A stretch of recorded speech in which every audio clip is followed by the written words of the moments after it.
Hello there, Sarah from 17 once again, bringing you the second mission of the Resistance campaign in my Brink hard difficulty video walkthrough. And this mission is called Breakout. And straight away what you want to do, if you can rush here as quickly as possible and get a soldier on this door, you can get it blown up before anybody knows you were there. And as soon as you get in this area where I'm stood currently, the spawns are above you on the wall above, to the left and to the right, and the enemies will drop down. And if you can stay in here and use these walls for cover, you've pretty much got this area secured, as long as you don't get unlucky and the AI doesn't decide to, fuck you. Like a giant drill door, because that is exactly what they will do, as you've just seen right there. I was behind a turret, I was in cover apparently, but Brink doesn't know what cover is and you die anyway. So just stay here as best you can. Be careful of when the bomb is on the conduit, because... Actually, are we defending it or are we blowing it up? I think we're blowing it up. Yeah, my buddy there is planting. That's the only problem with Brink. Sometimes you're supposed to defend something and sometimes you're supposed to attack it, and it's not entirely clear at times which one you're doing, because... Well, it's just this game, man. Or maybe I was tired when I was playing it, or maybe I couldn't see through the veil of pure rage that this game elicits from my body. But just get as many bodies as you can in this area, defend this area, and you shouldn't have too many problems, should I say. But look at that, if you stay out of there, you're going to get raped. That's why you can see all my buddies just laid over there in the corner, and there's one dude slapping him down, and I've not realised. There he is. Oh, he's just been took out by one of the AI bots, which is always helpful, but you can never rely on the AI. The AI are about as reliable as a fucking chocolate hammer, so you just want to stay away. But once that door is open, you can rush this next section as well, make a massive push. The only problem is you're going to need to be one of the spy guys, one of the covert ops dudes, because you have to hack a terminal.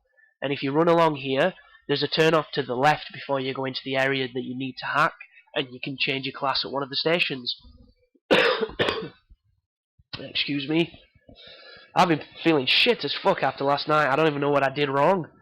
I just suddenly got like a head fever and started getting lower back cramps. I felt like a pregnant woman.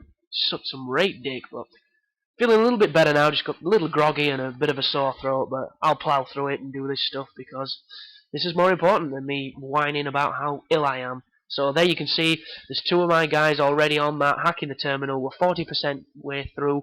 You need your engineers to throw up as many turrets as you can, and you need to just get this shit done. Because if they get a presence in this room, it can be very difficult to take it back, because you need 30 bullets to kill them, they need half a bullet to kill you, and that is unfortunately not hyperbole, so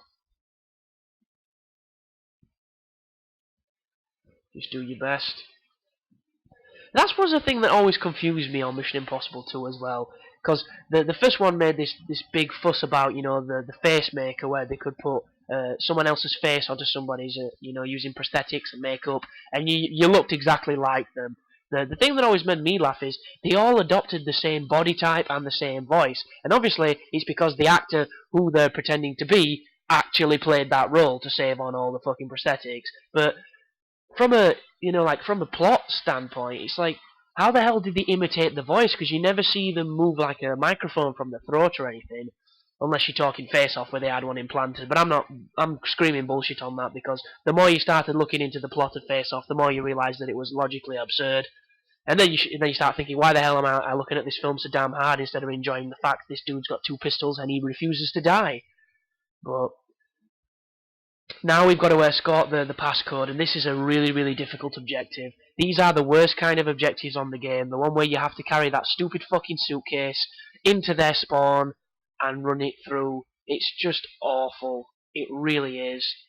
And the main reason for it is, imagine Capture the Flag, where there's only one flag, and when you take it to their base, instead of just running it through, you have to stand there for 15 seconds to run it through, and it's their base, not yours. Their base. It's preposterous. It truly is. It's like, the Battle of fucking Normandy. Everybody get up the beach, past the, the embedded bunkers full of, MG nests and all the fucking Germans, get behind all the shit that's just took us, 6 weeks to get past, and then have to go all the way back to the bottom of the beach and start again, because some bastard, sent your flag back. It's like, come on, man. That's not cool. That is uncool. That is a deficit to cool. It's like a fucking heat wave in the, in the principle of cool. It just sucks. Oh, so bad. But right now we've got a decent presence here. You've got to be careful in this room that I'm currently, not entering because I'm getting dick slapped by every AI. Because that room that you can see straight in ahead, where that guy is, to the left of him and to the adjacent side of that, they are two potential spawn points for them. And you've got to be careful of the engineers going in that room and dropping guns down, because even though your turret's useless and a piece of, absolute cockpile, theirs isn't. Theirs will destroy you, and you need to be super careful of it, unless you're a spy who can hack them. Then you can turn it to your advantage, but you just need to make sure whoever's got that suitcase, try not to let the AI get the suitcase. It is the most frustrating thing ever. It truly is. Oh, God.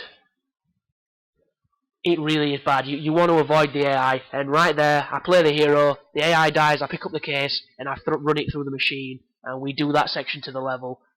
And I was like, fuck me, that could have been so much harder than it was, but luckily enough, we got it done. And then this section is either going to be the second hardest part of the game, or a piss easy part, because I tried doing this bit with one friend, the Sling23 guy that's in this right now. Me and him tried doing it, and we must have spent 2 hours failing because it was the most impossible thing ever faced. It was like trying to chew your way through a brick. It was unbelievable. Yet, when we did it with 3 people, we pissed it. We had almost no trouble, and it was nice and smooth.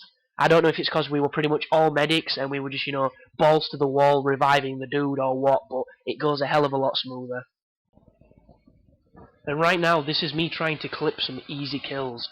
And as you can see, it's really failing. Oh, this game. Every single convention that we've learnt over the past 20 years in first-person shooting genre. Piss to the wind. My goodness. But get used to spawning back there, because you're going to see it a lot, especially in the difficult levels. Wherever you spawn pretty much becomes the place that you hate, because you're going to be there for far too long. But this is... Whoa, lag. Jesus Christ, Ryan, your connection is fucking me hard. Wow. Am I good? Am I good? I'm good. Right. So this is the guy you have to escort. I think he's called Nietzscheev or something like that. And he's just like the tank. He will not move unless you are balls deep next to him. It's almost embarrassing how close you have to be to this guy. He must be the most homoerotic prisoner ever made. But you have to be really close or he doesn't move, and the life bar above his head gets stripped very quickly because the AI are really good shots, and he can be revived, so have as many people near him as you can as medics and keep stabbing him with your injections. And one of the cool things about these escort missions is the fact that you can get very lucky in the regards that the bots will aim at you and they won't aim at him. And sometimes you can get them stuck in a firefight where the bots are just aiming and trying to stop you, and you can just keep firing back at them, going into cover, firing back at them, going into cover, and he will walk on with like another AI guy or something like that. And you can get super lucky with that. Wow, that's a mine. Yeah, be careful of that. That's that stupid knockdown that I mentioned in the previous videos. It's weird because I saw it first in Kane and Lynch 2, where you got knocked down onto the floor and it was entitled Down But Not Out, and you pressed A and they stood back up and it felt cool, it gave, bullets impact.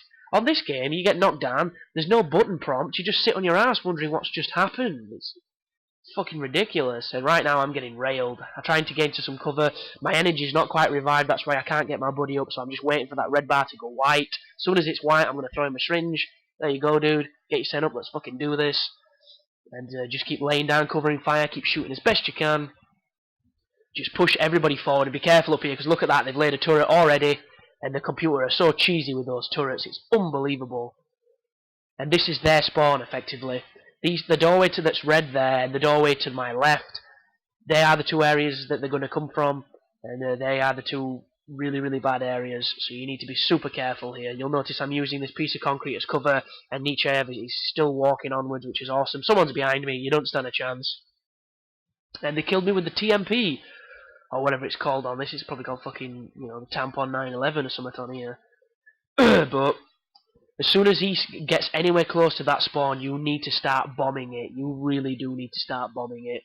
And you just need that presence. If you can get enough people forward, enough people, pushing their spawn, it isn't as bad as it first seems. But if you get unlucky, you will literally get one shot killed from everything. And that guy just threw a Molotov cocktail at me, the little shit.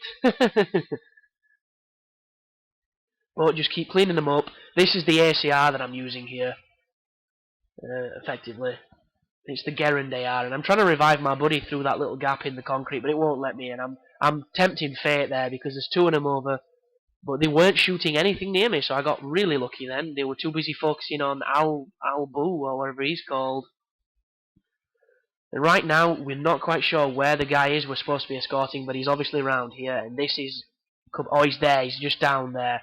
And this is the area that you blew the door up. You need to take him to the area that you spawned, so you've got to go all the way through this little courtyard, and all the way right round to the right. And this section isn't too bad once you get him here, because the bots don't seem to have put up that much of a threat in this video, but they might do for you. As anybody knows who plays video games for any long periods of times, the AI is random. The AI is responsive to what is happening in the game. No two games are alike, and sometimes you just get screwed. It's just how games are made. It's just how unpredictable the algorithms that, manage them are. It's one of those things. And right now, if you can stay crouched, you can use the concrete as pretty decent cover and just keep moving around with the nature I have. Ignore the fact you get flashed, because I got flashed like a bitch then. That's a turret that they've put in a really bad position. Just clean up that guy and just keep moving with this dude. Keep healing him, keep him moving, and it shouldn't be too bad. Just keep laying down, covering fire, make sure there's a nice presence around this dude so he doesn't stop. This is effectively the end of one of the hardest levels in the game. But that was almost a perfect run if you ask me, because I've seen this level go really bad really quick, so you want to be careful. But stay with him, stay patient, have some faith, and hopefully you shouldn't have too much trouble with that one. I'm always conflicted between saying too much trouble and too many problems. So I always say like too many troubles and shit like that. That's just bad English. But that effectively is the end of the level, guys. So thanks for watching. I hope it helped, and you take care now.